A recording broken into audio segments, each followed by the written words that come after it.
Mesmo que emana de nossa cultura, a verdade é absoluta, exclusiva e passiva de conhecimento. Negar a verdade absoluta e sua cognoscibilidade é uma afirmação falsa em si mesma. 2. A tática do Papa Legos estabelece o princípio da não contradição e ajuda a expor uma afirmação falsa em si mesma, tão comum nos dias de hoje. Isso inclui afirmações como não existe verdade. Isso é verdade? Toda verdade é relativa. Essa verdade é relativa. E você não pode conhecer a verdade. Então como você sabe isso? Basicamente, qualquer declaração que não possa ser afirmada, porque contradiz a si mesma, deve ser falsa. Os relativistas são derrotados por sua própria lógica. 3. A verdade não depende de nossos sentimentos ou preferências. Uma coisa é verdadeira quer gostemos dela quer não. 4. Ao contrário do que diz a opinião popular, as principais religiões mundiais não ensinam as mesmas coisas. Elas possuem diferenças essenciais e concordância apenas superficial. Não é possível que todas as religiões sejam verdadeiras, porque ensinam coisas opostas. 5. Analisando logicamente, uma vez que não é possível todas as religiões serem verdadeiras, não podemos defender a nova definição de tolerância que exige aceitarmos a impossível ideia de que todas as crenças religiosas são verdadeiras. Devemos respeitar as crenças dos outros, mas amorosamente dizer a verdade. Além do mais, se você realmente ama e respeita as pessoas, sabiamente lhes dirá a verdade sobre informações que podem ter consequências eternas. 2. Porque alguém deve acreditar em alguma coisa.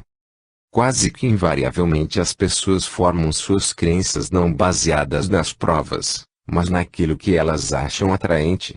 Blaise Pascal. O escritor e orador Jean Messire lidera um impressionante seminário interativo para universitários dos Estados Unidos. O seminário chama-se Porque Alguém Deve Acreditar em Alguma Coisa. Com um título tão intrigante como esse, o evento normalmente atrai um grande público. Siri começa fazendo a seguinte pergunta ao público: por que as pessoas acreditam naquilo em que acreditam? Apesar da grande variedade de respostas, Siri mostra que cada resposta obtida encaixa-se em uma dessas 4 categorias: sociológica, psicológica, religiosa e filosófica. Razões sociológicas: pais, amigos, sociedade, cultura. Razões psicológicas: conforto, tranquilidade, significado, propósito, esperança, identidade. Razões religiosas: escrituras, pastor, padre, guru, rabino, líder religioso, igreja. Razões filosóficas: uniformidade, coerência, inteireza, melhor explicação de todas as provas. Começando da coluna da esquerda, Siri aborda as razões de cada categoria, perguntando aos estudantes: essa é uma boa razão para acreditar em alguma coisa? Se ele tiver à mão alunos bem afiados, o diálogo poderia seguir mais ou menos assim. Siri, vejo que muitos de vocês citaram fatores sociológicos. Muitas pessoas, por exemplo, abraçam certas crenças porque seus pais tinham as mesmas crenças. Vocês acham que isso por si só é uma boa razão para acreditar-se em alguma coisa?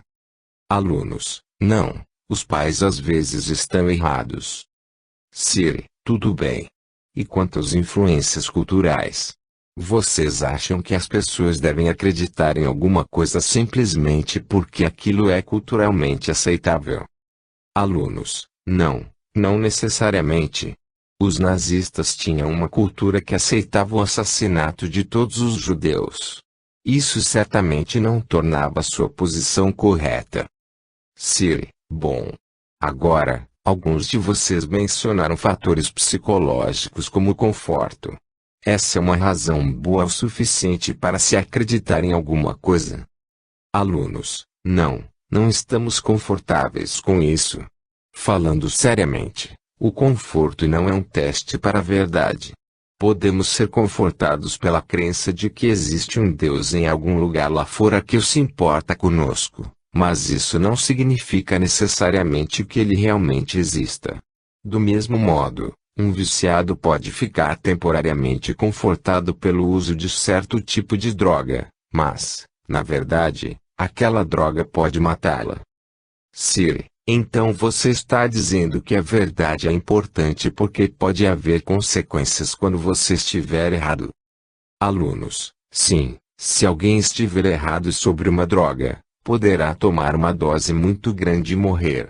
Do mesmo modo, se alguém estiver errado sobre a espessura do gelo sobre o lago, pode cair e morrer congelado na água. Siri, portanto, por motivos pragmáticos, faz sentido que acreditemos apenas naquilo que é verdadeiro. Alunos, naturalmente. A longo prazo, a verdade protege, e o erro ameaça. Siri, muito bem. Portanto, razões sociológicas e psicológicas sozinhas não são bases adequadas para se acreditar em alguma coisa. E quanto às razões religiosas? Alguns mencionaram a Bíblia, outros mencionaram o Corão. Ainda outros obtiveram suas crenças de sacerdotes ou gurus. É possível acreditar em alguma coisa simplesmente porque alguma fonte religiosa ou um livro sagrado diz assim? Alunos, não, porque se levanta a seguinte questão: devemos acreditar em qual escritura ou em qual fonte? Além do mais, elas ensinam coisas contraditórias.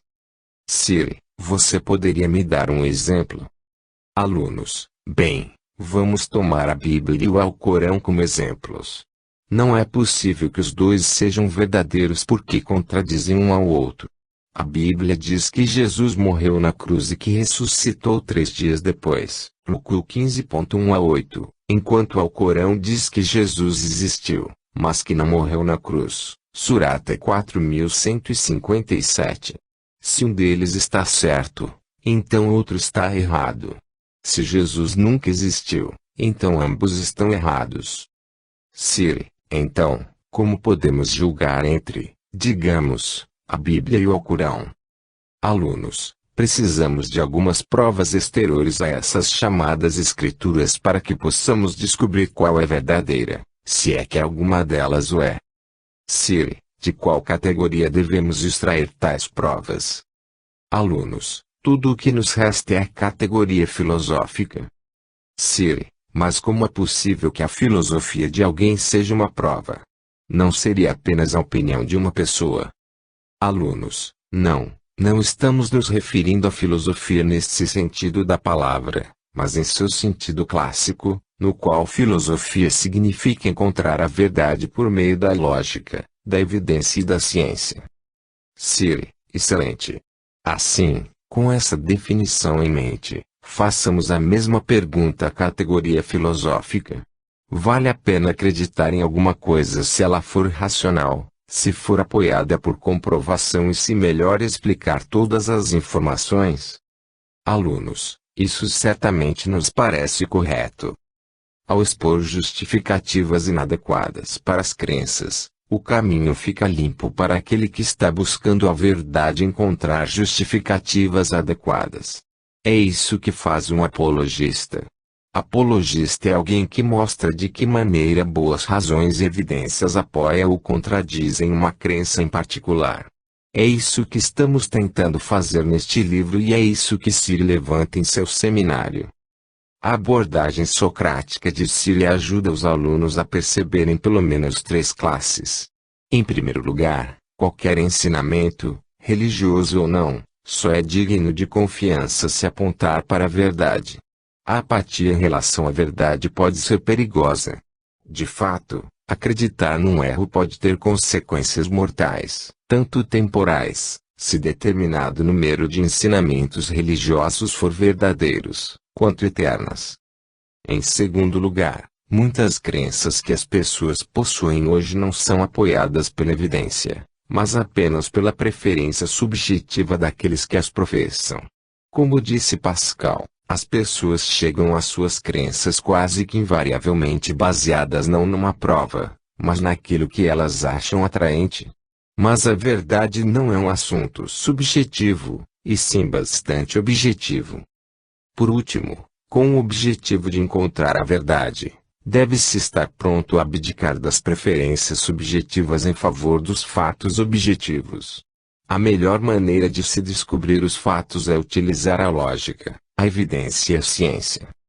Embora a lógica, a evidência e a ciência pareçam ser o melhor caminho para se chegar à verdade, existem alguns que ainda possuem objeções.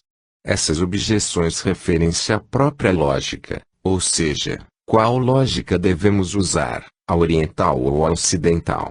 Ravi Zacharias conta uma história muito engraçada que vai nos revelar a resposta. Lógica ocidental versus lógica oriental. Como apologista cristão, escritor e natural da Índia, Ravi Zacharias viaja pelo mundo apresentando provas da fé cristã. Ele possui um intelecto perspicaz e uma personalidade cativante, o que faz dele uma figura muito querida nos campi universitários. Recentemente, logo depois de uma apresentação no campus de uma escola norte-americana, na qual apresentou a singularidade de Cristo, Ravi foi criticado por um dos professores universitários por não compreender a lógica oriental. Durante o período de perguntas e respostas, o professor o desafiou. Dr. Zacharias, sua apresentação, afirmando e provando que Cristo é o único caminho para a salvação, está errada para as pessoas na Índia porque o senhor está usando a lógica apenas ou. No Oriente, não se usa lógica apenas ou, isso é ocidental. No Oriente, usamos a lógica tanto quanto. Desse modo, a salvação não é apenas em Cristo ou em nada mais, mas sim tanto por Cristo quanto por outros caminhos. Ravi achou isso bastante irônico porque, além do mais, ele cresceu na Índia. Contudo, ali estava um professor norte-americano, nascido no Ocidente, dizendo a Ravi que ele não entendia como as coisas realmente aconteciam na Índia. Aquilo foi tão intrigante que Ravi aceitou o convite do professor de almoçarem juntos, com o objetivo de discutir o assunto com mais profundidade. Um dos colegas do professor juntou-se a eles no almoço e, enquanto ele e Ravi comiam, o professor usou todos os guardanapos e superfície da mesa para mostrar sua posição sobre os dois tipos de lógica, a ocidental e a oriental. Existem dois tipos de lógica, insistiu o professor. Não, não é esse o sentido, insistia Ravi. É exatamente assim como estou dizendo, sustentava o professor. Isso continuou por mais de 30 minutos. O professor discursava, escrevia e diagramava. O professor estava tão absorvido em defender sua posição que se esqueceu de comer a sua comida, que estava aos poucos esfriando no prato. Depois de terminar sua refeição, Ravi decidiu lançar a tática do papa-léguas para refutar o confuso mas insistente professor. Ele interrompeu-o, dizendo: Professor, acho que podemos resolver esse debate muito rapidamente, com apenas uma pergunta. Levantando os olhos de seus rabiscos, o professor fez uma pausa e disse: Tudo bem, vá em frente. Ravi se inclinou para a frente, olhou diretamente para o professor e perguntou: Você está dizendo que quando estou na Índia devo usar apenas... Ravi fez uma pausa para dar efeito, a lógica tanto quanto ou, outra pausa nada mais. Mais tarde, Ravi comentou conosco que valeu a pena ouvir todas aquelas divagações para, então, poder ouvir as palavras que saíram da boca do professor naquele momento. Depois de olhar timidamente para seu colega, o professor olhou para baixo na direção de sua comida fria e murmurou: Realmente a lógica apenas ou se sustenta, não é? Ravi complementou: Sim, até mesmo na Índia nós olhamos para os dois lados antes de atravessar a rua porque soa apenas eu o ônibus, nunca os dois. De fato, a abordagem apenas ou destaca-se. O professor estava usando a lógica apenas ou para tentar provar a lógica tanto quanto, que é o mesmo problema que todos enfrentam quando tentam argumentar contra os primeiros princípios da lógica. Terminam serrando o próprio galho no qual estão sentados. Imagine se o professor tivesse dito: Ravi, seus cálculos matemáticos estão errados na Índia porque você está usando a matemática ocidental, em vez de a oriental. Ou suponha que tivesse declarado: Ravi, suas fórmulas de física não se aplicam à Índia porque você está usando a gravidade ocidental, em vez de a gravidade oriental. Imediatamente veríamos a tolice do raciocínio do professor. De fato, apesar daquilo em que os relativistas acreditam, as coisas funcionam no Oriente da mesma forma em qualquer outro lugar. Na Índia, assim como no Brasil, os ônibus machucam quando atingem você. 2 mais 2 igual 4 e a mesma gravidade mantém todo mundo no chão. Do mesmo modo, assassinato é algo errado tanto lá quanto aqui. A verdade é verdade independentemente de sua nacionalidade. A verdade é verdade a despeito daquilo em que você crê. Assim como a mesma gravidade mantém todas as pessoas no chão, quer elas acreditem quer não, a mesma lógica aplica-se a todas as pessoas, acreditem ou não. Portanto, o que se quer levantar aqui? A questão é que existe apenas um tipo de lógica que nos ajuda a descobrir a verdade. É aquela construída sobre a natureza da realidade de que não podemos deixar de usá-la. Apesar disso, as pessoas tentarão lhe dizer que a lógica não se aplica à realidade, ou que a lógica não se aplica a Deus, ou que existem diferentes tipos de lógica e assim por diante. Mas, ao dizerem tais coisas, usam a própria lógica que estão negando. Isso é o mesmo que usar as leis da aritmética para provar que a aritmética não é digna de confiança. É importante notar que não estamos simplesmente fazendo um jogo de palavras aqui. A tática do Papa Léguas usa as inegáveis leis da lógica para expor que muito daquilo que a nossa cultura comum acredita sobre verdade, religião e moralidade são pontos inegavelmente falsos, que aquilo que é uma afirmação falsa em si mesma não pode ser verdadeira, mas que muitas pessoas acreditam nisso. Contradizemos a nós mesmos, colocando-nos em risco. Ser queimado ou não ser queimado, eis a questão. A tática do Papa Léguas é muito eficiente porque utiliza a lei da não contradição. A lei da não contradição é um princípio fundamental de pensamento auto-evidente que diz que afirmações contraditórias não podem ser verdade ao mesmo tempo e no mesmo sentido. Em resumo, ela diz que o oposto de verdadeiro é falso. Todos nós conhecemos essa lei por intuição e a usamos todos os dias. Suponha que você encontre, certo dia, um casal na rua, amigos seus. Você pergunta à esposa se é verdade que ela está esperando um bebê. Se ela disser sim e seu marido disser não, você não diz, muito obrigado, isso realmente me ajudou. Você pensa, talvez ela não tenha lhe contado, ou talvez eles tenham entendido a pergunta errado, ou talvez alguma coisa pior. Existe uma coisa que você sabe com certeza. É impossível que os dois estejam certos. A lei da não contradição deixa isso bastante evidente para você. Ao investigar uma questão de fato, incluindo a questão de Deus, aplica-se a mesma lei da não contradição. Ou os teístas estão certos, Deus existe, ou os ateus estão certos, Deus não existe. É impossível que os dois estejam certos. Do mesmo modo, Jesus morreu e ressuscitou dos mortos como a Bíblia afirma, ou isso não aconteceu, como afirma o Corão. Um está certo, e o outro está errado.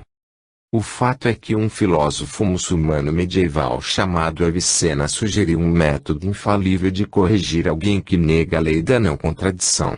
Ele disse que uma pessoa que nega a lei da não contradição deveria ser espancada e queimada até que admitisse que ser espancado não é a mesma coisa que não ser espancado e que ser queimado não é a mesma coisa que não ser queimado. É um pouco extremo, mas você entendeu. Enquanto pessoas razoáveis não têm problemas com a lei da não contradição, alguns filósofos bastante influentes têm negado essa lei de maneira bastante implícita em seus ensinamentos. Talvez as duas personagens mais influentes desse grupo sejam Davi Hume e Immanuel Kant. Muitas pessoas nem sequer ouviram falar de H. Kant, mas seus ensinamentos afetaram profundamente a mentalidade moderna. Por isso é importante que analisemos brevemente cada um deles. Vamos começar por Hume. O ceticismo de Hume. Devemos ser céticos em relação a ele. Talvez mais do que qualquer outra pessoa, Davi Hume é o responsável pelo ceticismo comum hoje. Como empirista, Hume acreditava que todas as ideias significativas ou eram verdadeiras por definição ou deveriam estar baseadas numa experiência sensorial. De acordo com Hume, não existe experiência sensorial para conceitos que estejam além do físico e não se deve acreditar em nenhuma afirmação metafísica, aqueles conceitos que estão além do físico, incluindo Deus, pois elas são sem sentido. De fato, Hume afirmou que as proposições só podem ter sentido se satisfizerem uma das duas condições a seguir.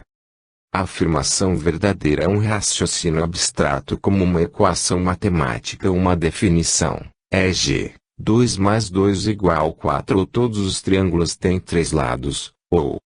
A afirmação verdadeira pode ser verificada empiricamente por meio de um ou mais dos 5 sentidos.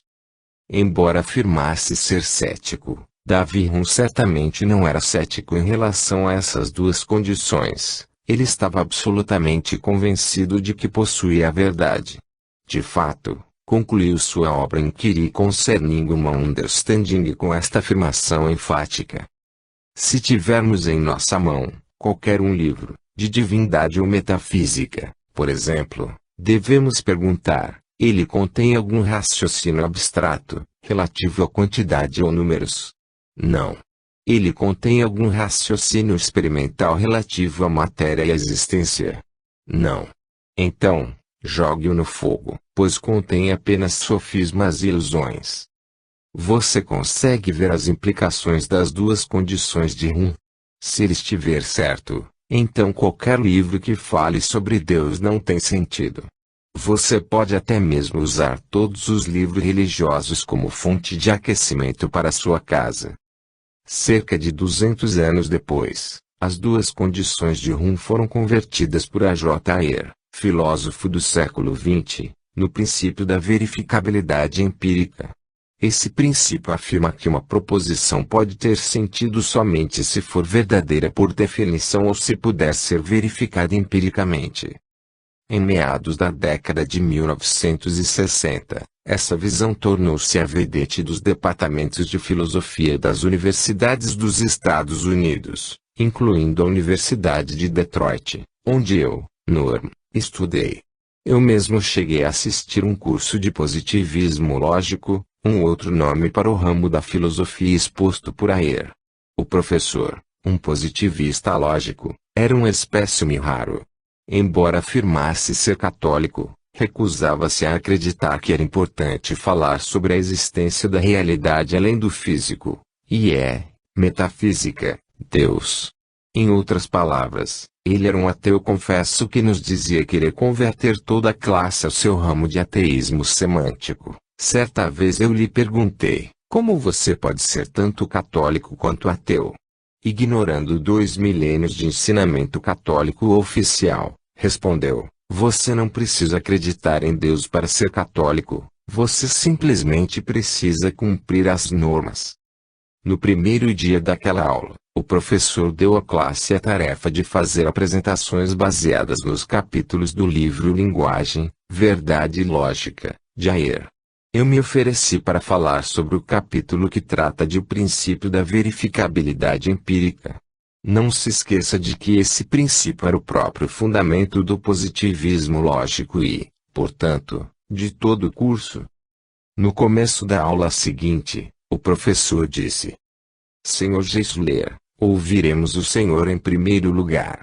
Concentre-se em falar no máximo 20 minutos. De modo que possamos ter tempo suficiente para discussão. Bem, uma vez que eu estava usando a tática veloz do Papaléguas, simplesmente não tinha problema algum com a restrição do tempo. Levantei-me e simplesmente disse: o princípio da verificabilidade empírica afirma que só existem 2 tipos de proposições válidas, 1, aquelas que são verdadeiras por definição e 2, aquelas que são verificáveis empiricamente. Uma vez que o princípio da verificabilidade empírica em si mesmo não é verdadeiro por definição nem pode ser verificado empiricamente, ele não tem sentido. Falei isso e me sentei. Havia um silêncio mortal na sala. A maioria dos alunos conseguia ver o coiote flutuando no ar.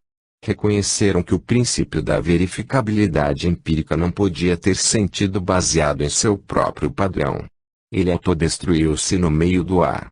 Era apenas a segunda aula daquele curso, e o fundamento de todo aquele programa fora destruído. O que mais o professor falaria nas 14 semanas seguintes? Vou lhe dizer o que ele falou. Em vez de admitir que sua aula e toda a sua perspectiva filosófica eram falsas em si mesmas, o professor suprimiu essa verdade, tossiu, falou sem parar e passou a suspeitar que eu estava por trás de tudo que dava errado para ele durante todo o semestre. Sua fidelidade ao princípio da verificabilidade empírica, apesar de sua falha óbvia, era claramente uma questão de disposição, e não de pensamento. Existem muito mais coisas em relação a Hum, particularmente seus argumentos contra milagres, que vamos abordar quando chegarmos ao capítulo 8. Contudo, por ora, a questão é a seguinte: o empirismo de Hum e de seu devoto a J. Eyre são falsos em si mesmos. A afirmação de que alguma coisa só pode ter sentido se for empiricamente verificável ou verdadeira por definição exclui a si mesma porque essa afirmação não pode ser verificada empiricamente e não é verdadeira por definição. Em outras palavras, Hum e Eyre tentam provar muita coisa porque o seu método de descobrir proposições significativas exclui muita coisa. Certamente afirmações que são empiricamente verificáveis ou verdadeiras por definição são significativas. Contudo, tais afirmações não englobam todas as afirmações significativas como Hum e Eyre sustentavam. Assim, em vez de lançar todos os livros sobre Deus ao fogo como sugere Hum, é possível que você queira considerar a ideia de usar os livros de Hum para acender a sua lareira. O agnosticismo de Kant, devemos ser agnósticos em relação a ele. Immanuel Kant causou um impacto ainda mais devastador à visão mundial cristã do que o impacto de Davi Hum. Se a filosofia de Kant está certa, então não existe meio de saber nada sobre o mundo real, nem mesmo as coisas verificáveis empiricamente. Por quê? Porque, de acordo com Kant, a estrutura dos seus sentidos e da sua mente formam todas as informações que vêm dos sentidos, de modo que você nunca pode conhecer a coisa em si.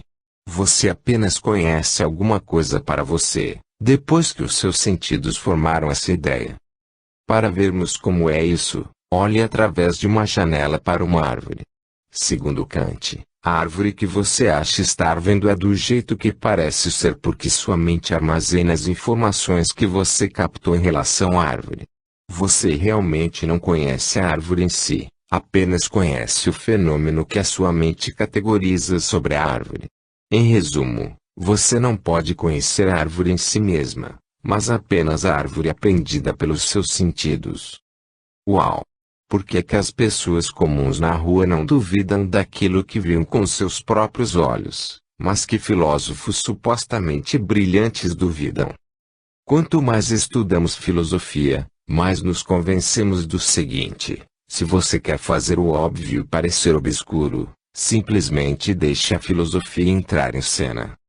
Todavia, não podemos deixar de estudar filosofia porque, como disse C.S. Lewis, a boa filosofia deve existir, se não houver nenhuma outra razão que exista para responder à má filosofia. A filosofia de Kant é uma filosofia ruim, mas tem convencido muitas pessoas de que existe um espaço que não pode ser vencido entre elas e o mundo real, que não há maneira de obter algum conhecimento confiável sobre o que o mundo realmente é, muito menos sobre o que Deus realmente é. De acordo com Kant, estamos trancados num completo agnosticismo sobre o mundo real. Felizmente, existe uma resposta simples para tudo isso: a tática do Papa-Léguas. Kant comete o mesmo erro de Hum, ele viola a lei da não contradição. Ele contradiz a sua própria premissa ao dizer que ninguém pode conhecer o mundo real, enquanto afirma conhecer alguma coisa sobre ele, a saber, que o mundo real é impossível de ser conhecido. Com efeito, Kant diz que a verdade sobre o mundo real é que não existem verdades sobre o mundo real. Uma vez que essas afirmações falsas em si mesmas podem desnortear até mesmo as mentes mais perspicazes, vamos olhar para o erro de Kant de outra maneira. Kant também está cometendo uma falácia lógica chamada nada mais. Essa é uma falácia porque afirmações do tipo nada mais implicam o conhecimento mais do que. Kant disse saber que as informações que chegam ao seu cérebro nada mais são do que fenômenos. Mas, com o objetivo de saber isso, precisaria ser capaz de ver mais do que simplesmente o fenômeno. Em outras palavras, com o objetivo de diferenciar uma coisa de outra, você precisa ser capaz de perceber onde termina uma e começa outra. Por exemplo, se você coloca um pedaço de papel branco em cima de uma mesa preta, a única maneira de dizer onde o papel termina é ver um pouco da mesa que define a borda do papel. O contraste entre o papel e a mesa permite que você veja os limites do papel. Do mesmo modo, com o objetivo de diferenciar a coisa do mundo real daquela que é somente percebida, Kant precisaria ser capaz de ver as duas. Mas é exatamente isso que ele diz não poder ser feito. Ele diz que apenas o fenômeno da mente pode ser conhecido, e não os números, palavra usada por ele para referir-se ao mundo real.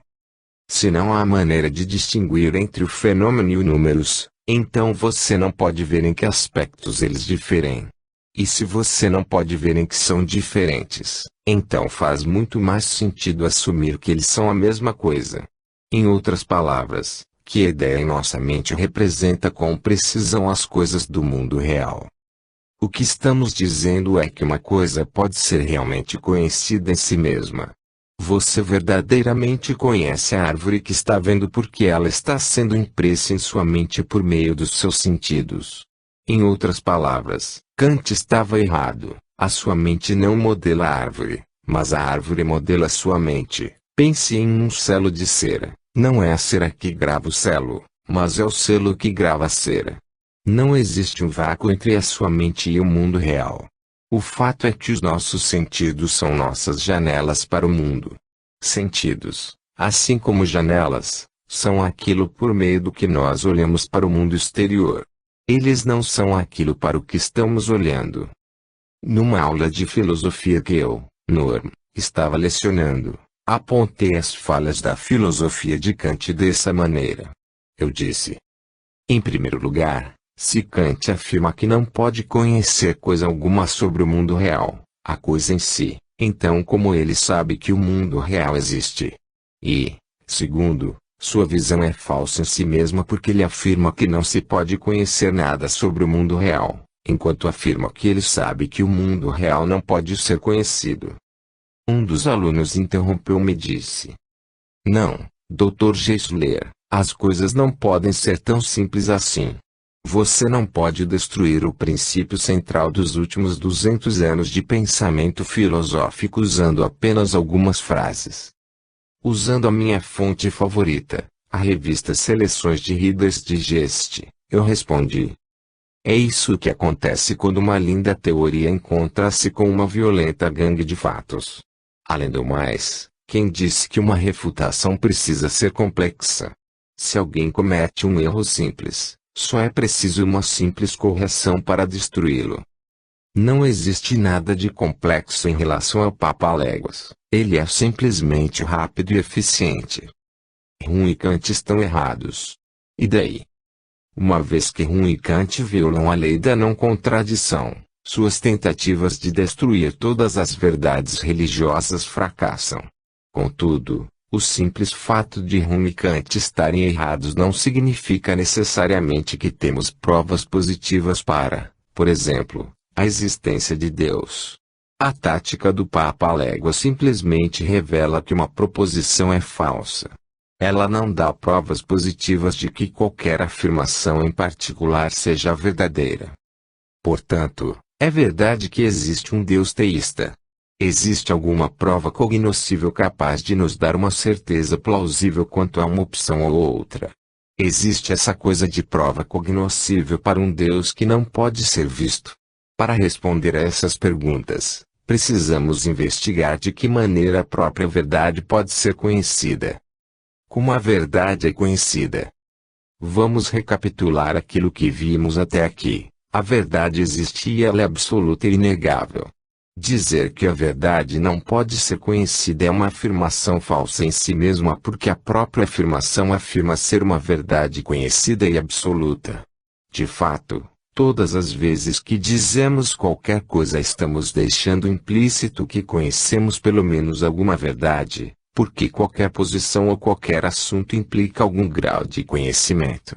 Se você disser que a posição de alguém está errada, então você deve saber o que é certo para poder dizer isso. Você não pode saber o que está errado a não ser que saiba o que está certo. Até mesmo ao dizer eu não sei, você está admitindo que sabe alguma coisa, ou seja, que você sabe que não sabe alguma coisa mais sobre o tópico em questão, mas não que você não saiba nada sobre nada. Como alguém pode conhecer a verdade? Em outras palavras, qual é o processo pelo qual descobrimos a verdade sobre o mundo? O processo de descoberta da verdade começa com as leis auto-evidentes da lógica chamadas primeiros princípios. São chamados de primeiros princípios porque não existe nada por trás deles. Eles não são aprovados por outros princípios, são simplesmente inerentes à natureza da realidade e, assim, são auto-evidentes. Portanto, você não aprende esses primeiros princípios, simplesmente sabe que existem. Qualquer pessoa conhece intuitivamente esses princípios, mesmo que não tenha parado para pensar explicitamente sobre eles. Dois desses princípios são a lei da não contradição e a lei da exclusão do meio termo. Já vimos a realidade e valor da lei da não contradição. A lei da exclusão do meio termo nos diz que uma coisa é ou não é. Exemplo, Deus existe ou não existe. Jesus ressuscitou dos mortos ou não ressuscitou. Não há uma terceira alternativa para cada uma dessas afirmações. Esses primeiros princípios são as ferramentas que usamos para descobrir todas as outras verdades. De fato, sem eles você não poderia aprender nenhuma outra coisa. Os primeiros princípios são para o aprendizado aquilo que os nossos olhos são para a visão. Assim como os nossos olhos devem estar presentes em nosso corpo para que possamos ver, os primeiros princípios devem estar em nossa mente para que possamos aprender alguma coisa. Da concepção desses primeiros princípios é que podemos aprender sobre a realidade e, por fim, encontrar a tampa da caixa do quebra-cabeça que chamamos de vida. Embora usemos esses primeiros princípios para nos ajudar a descobrir a verdade, sozinhos não podem nos dizer se uma proposição em particular é verdadeira. Para entender o que estamos dizendo, considere o seguinte argumento lógico. 1. Todos os homens são mortais. 2. João é um homem. 3. Portanto, João é mortal. As leis auto-evidentes da lógica nos dizem que a conclusão, João é mortal, é uma conclusão válida. Em outras palavras, a conclusão necessariamente segue as premissas. Se todos os homens são mortais e se João é um homem, então João é mortal. No entanto, as leis da lógica não nos dizem se aquelas premissas e, portanto, a conclusão, são verdadeiras. Talvez nem todos os homens sejam mortais, talvez João não seja um homem. A lógica por si só não pode dizer nada disso. Esse ponto é mais facilmente entendido ao olharmos para um argumento válido que não é verdadeiro. Considere o seguinte. 1. Todos os homens são répteis de 4 patas. 2. Antônio é um homem. 3. Portanto, Antônio é um réptil de 4 patas. No aspecto lógico, esse argumento é válido, todos nós sabemos que ele não é verdadeiro. O argumento é válido porque a conclusão segue as premissas. Mas a conclusão é falsa porque a primeira premissa é falsa. Em outras palavras, Um argumento pode ser logicamente correto, mas ainda assim ser falso, porque as premissas do argumento não correspondem à realidade. Assim, a lógica nos leva apenas até aqui. A lógica pode nos dizer que o argumento é falso, mas não pode dizer por si só quais premissas são verdadeiras. Como sabemos que João é um homem? Como sabemos que os homens são répteis de 4 patas? Precisamos de mais informação para descobrir essas verdades. Obtemos as informações com base na observação do mundo ao nosso redor e, então, tiramos conclusões gerais dessas observações. Ao observar alguma coisa repetidas vezes, você pode concluir que algum princípio geral é verdadeiro. Por exemplo, quando você deixa cair um objeto da mesa repetidas vezes, naturalmente observa que o objeto sempre cai no chão. Se fizer isso uma quantidade suficiente de vezes, finalmente perceberá que existe algum princípio geral em ação, conhecido como gravidade. Esse método de chegar a conclusões gerais a partir de observações específicas é chamado de indução, que é comumente equiparado ao método científico. Para sermos bem claros, precisamos distinguir a indução da dedução. O processo de dispor-se premissas em um argumento e chegar a uma conclusão válida é chamado dedução. Foi isso que fizemos nos argumentos acima.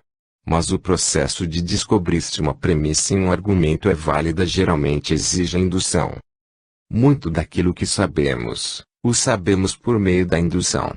De fato, você já usou indução intuitivamente para investigar a verdade das premissas nos argumentos acima, a saber, determinou que, uma vez que todo homem que você observou é um mamífero de 2 pernas, então o homem Antônio não pode ser um réptil de 4 patas. Você fez a mesma coisa com a pergunta sobre a imortalidade de João. Uma vez que todos os homens que você viu ultimamente morrem, você adotou a conclusão geral de que todos os homens são mortais, incluindo um indivíduo específico chamado João. Essas conclusões, homens de 2 pernas, gravidade e imortalidade humana, são conclusões indutivas. A maioria das conclusões baseadas na indução não pode ser considerada absolutamente certa, mas apenas altamente provável. Por exemplo, você está absolutamente certo, tem 100% de certeza, de que a gravidade faz todos os objetos caírem. Não, porque você não observou todos os objetos caindo. Do mesmo modo, você está absolutamente certo de que todos os homens são mortais? Não, porque você não observou a morte de todos os homens. Talvez exista alguém em algum lugar que não tenha morrido ou que não vai morrer no futuro. Desse modo, se as conclusões indutivas não são seguras, podemos confiar nelas? Sim, mas com graus variáveis de certeza. Como dissemos, uma vez que nenhum ser humano possui conhecimento infinito, a maioria das nossas conclusões indutivas pode estar errada. Existe uma importante exceção. Ela é chamada de indução perfeita, na qual todos os particulares são conhecidos. Por exemplo, todas as letras desta página são pretas. Essa indução perfeita dá certeza sobre a conclusão porque você pode observar e verificar que todas as letras desta página realmente são pretas. Mas mesmo quando não se tem informação completa ou perfeita é possível ter suficiente informação para chegar a algumas conclusões justificáveis na maioria das questões da vida. Por exemplo, uma vez que praticamente já se observou que todos morrem, sua conclusão de que todos os homens são mortais é considerada verdadeira ainda que passível de dúvida. Existe mais de 99% de certeza, mas ela não é absoluta. É preciso ter certo grau de fé mesmo que pouca, para acreditar nisso.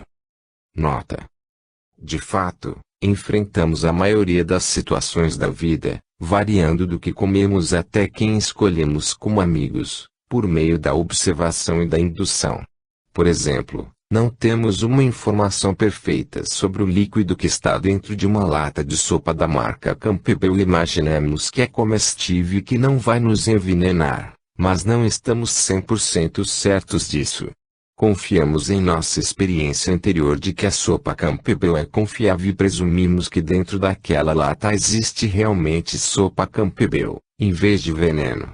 Do mesmo modo, não possuímos informação perfeita sobre o caráter das pessoas com quem possamos nos encontrar. Mas, depois de passar algum tempo com elas, podemos concluir que são pessoas dignas de confiança. Estamos 100% certos? Não, porque estamos generalizando pelo nosso número limitado de experiências. Nossa conclusão pode ser altamente provável, mas não é certa. Esse é o caso de muitas decisões que tomamos na vida. Fim da nota. O mesmo pode ser dito em relação à conclusão de que a gravidade afeta a todos os objetos, e não apenas alguns. A conclusão é praticamente correta, mas não é absolutamente certa. Em outras palavras, podemos ter certeza com uma dúvida justificável, mas não certeza absoluta. De que maneira podem ser conhecidas as verdades sobre Deus? Porque a observação e a indução interessam a descoberta da existência de Deus. O fato é que a observação e a indução ajudam a investigar a derradeira pergunta religiosa: Deus existe? Você diz, espere um minuto. Como podemos usar a observação para investigar um ser não observável chamado Deus? Além do mais, se Deus é invisível e material como a maioria dos cristãos, judeus e muçulmanos afirma, então de que maneira nossos sentidos podem nos ajudar a reunir informações sobre ele? A resposta é: nós usamos a indução para investigar Deus da mesma maneira que usamos a indução para investigar as outras coisas que não podemos ver, ou seja, observando seus efeitos. Por exemplo, não podemos observar a gravidade diretamente, podemos apenas observar os seus efeitos. Do mesmo modo, não podemos observar a mente humana diretamente, mas apenas os seus efeitos.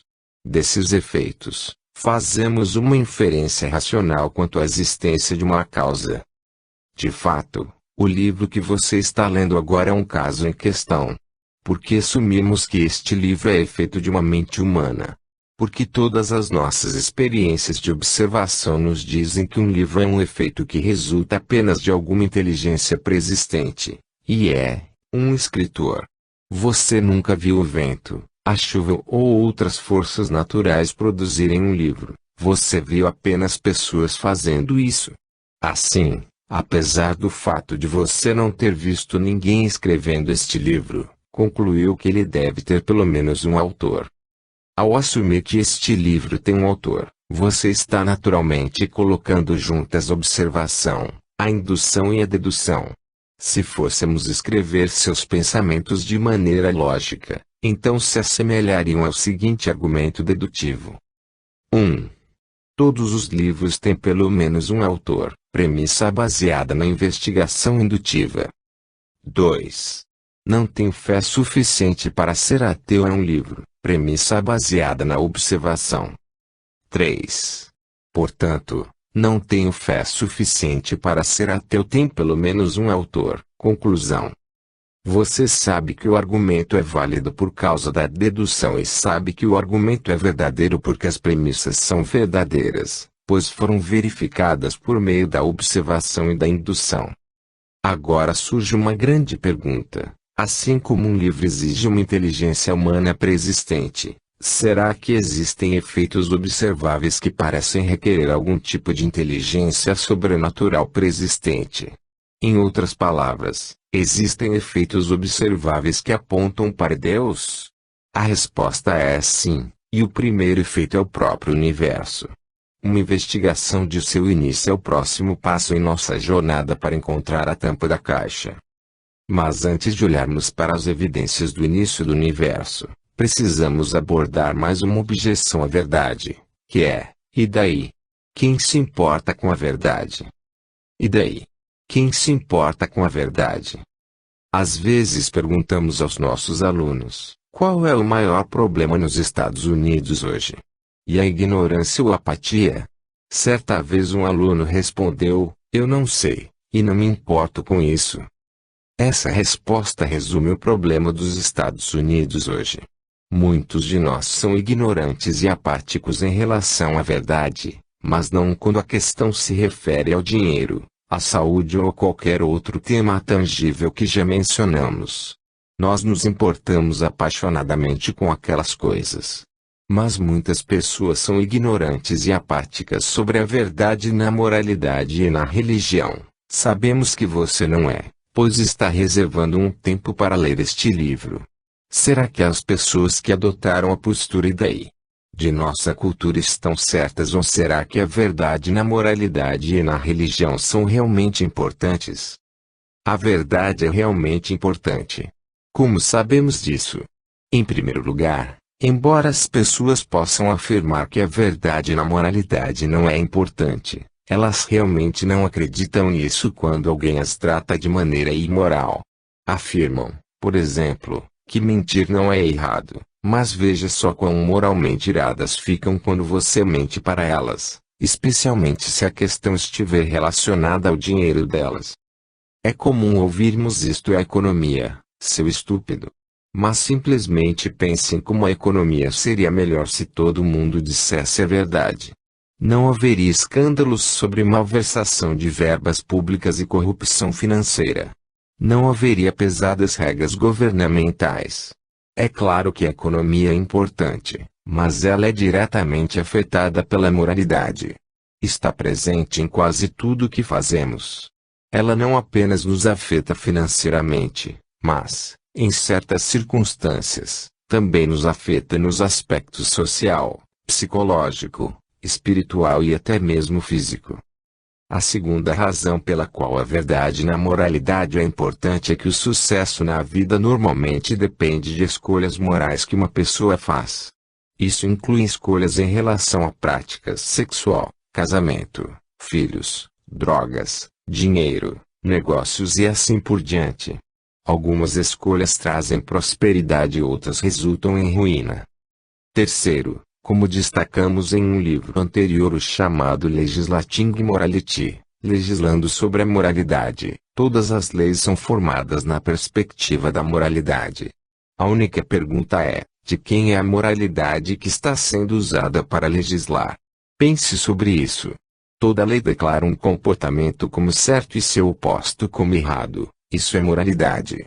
A moralidade de quem deveria estar presente na lei nas questões como aborto ou eutanásia. Essas são questões que impactam diretamente a vida e a saúde de pessoas reais. Se é moralmente errado matar pessoas inocentes, será que essa verdade não deveria estar presente na lei? Do mesmo modo, a moralidade de quem deveria estar presente na lei nas questões de políticas públicas que podem afetar sua vida, sua saúde e suas finanças. As coisas que incluímos na lei podem afetar dramaticamente a vida, a liberdade e a busca pela felicidade de todos os cidadãos. Não há dúvida de que aquilo que acreditamos ser verdade sobre a moralidade atinge diretamente vidas. Será que fez alguma diferença o fato de a Suprema Corte dos Estados Unidos ter acreditado que os negros não eram cidadãos, conforme expresso na decisão do julgamento Dred Scott de 1857, mas propriedade de seus feitores? Fez alguma diferença o fato de os nazistas terem acreditado que os judeus eram inferiores à raça ariana? Faz alguma diferença hoje o fato de pensarmos sobre a situação moral das pessoas em outras categorias raciais ou religiosas? É claro que sim. A verdade na moralidade é importante. E quanto à verdade na religião? Essa verdade pode nos impactar mais profundamente do que a verdade na moralidade. Um amigo meu, Frank, que é oficial da Marinha, percebeu isso lá em 1988, quando eu era recém-convertido. Naquela época, fomos destacados juntamente com um grupo de aviação da Marinha norte-americana para um país do Golfo Pérsico. A guerra entre o Irã e o Iraque estava quase no fim, mas tensões ainda eram altas. Quando se está num lugar estranho e perigoso, tendemos a ponderar sobre a vida e a sua moralidade mais seriamente e com mais frequência. Certo dia, estávamos fazendo exatamente isso, falando sobre Deus e sobre a vida após a morte. Durante a nossa conversa, Meu amigo fez um comentário que ficou na minha mente naquele dia. Referindo-se à Bíblia, disse: eu não acredito na Bíblia. Mas, se ela é verdadeira, então eu estarei encrencado. É claro que ele estava certo. Se a Bíblia é verdadeira, então o meu amigo tinha optado por um destino eterno nada agradável. De fato, se a Bíblia é verdadeira, então o destino eterno de todo mundo pode ser lido em suas páginas. Por outro lado, se a Bíblia não é verdadeira, então muitos cristãos estão inconscientemente desperdiçando uma grande quantidade de tempo, dinheiro e, em alguns casos, até mesmo da sua vida pregando o cristianismo em ambientes hostis. Seja qual for o caso, a verdade na religião é importante. Também é importante se outra religião estiver certa. Se, por exemplo, o Alcorão é verdadeiro, então estou em dificuldades eternas assim como meu amigo marinheiro não cristão. Por outro lado, se os ateus estiverem certos, então nós também podemos mentir, trapacear e roubar para ter aquilo que queremos, porque esta vida acaba aqui e não há consequências na eternidade. Mas esqueça a eternidade por alguns minutos. Considere as implicações temporais dos ensinamentos religiosos ao redor do mundo. Na Arábia Saudita, uma criança está sendo ensinada que judeus são porcos e que os não muçulmanos, os infiéis, devem ser mortos, embora, felizmente, a maioria dos muçulmanos não acredita que os não muçulmanos devam ser mortos. Militantes muçulmanos ensinam esse tipo de jihad citando diretamente o Alcorão. É realmente verdade que, em algum lugar, existe um Deus chamado Alá que deseja que os muçulmanos matem todos os não muçulmanos, o que provavelmente inclui você. Será que essa verdade religiosa é importante? Ela realmente o é quando essas crianças crescerem a ponto de poderem pilotar aviões que são jogados sobre prédios e detonarem bombas atadas ao corpo em áreas densamente povoadas. Não seria melhor ensinar-lhes a verdade religiosa que afirma que Deus quer que elas amem o próximo? Os sauditas podem estar ensinando que os judeus são porcos, mas, em nosso país, por meio de um currículo unilateral de biologia, ensinamos às crianças que realmente não existe diferença alguma entre qualquer ser humano e um porco. Além do mais, se somos meramente o produto de forças cegas da natureza, se não fomos criados por nenhuma divindade, sem nenhum tipo de significado especial, então não somos nada mais do que porcos com cérebro grande. Será que essa verdade religiosa, ateia, é importante? Ela o é quando as crianças levam a cabo suas implicações. Em vez de bons cidadãos, que veem as pessoas como seres criados à imagem de Deus, estamos produzindo criminosos que não veem nenhum sentido ou valor na vida humana. As ideias têm consequências. No lado positivo, Madre Teresa de Calcutá ajudou a melhorar as condições na Índia ao desafiar as crenças religiosas de muitas pessoas na cultura hindu. A crença hindu no karma e na encarnação leva muitos hindus a simplesmente ignorar os clamores do sofrimento. Por quê? Porque acreditam que aqueles que estão sofrendo merecem seu castigo por terem feito coisas erradas numa vida anterior. Assim, ao ajudar as pessoas que estão sofrendo, você está interferindo em seu karma. Madre Teresa ensinou aos hindus na Índia os princípios cristãos de cuidar das pessoas pobres e sofridas. Será que essa ideia religiosa é importante?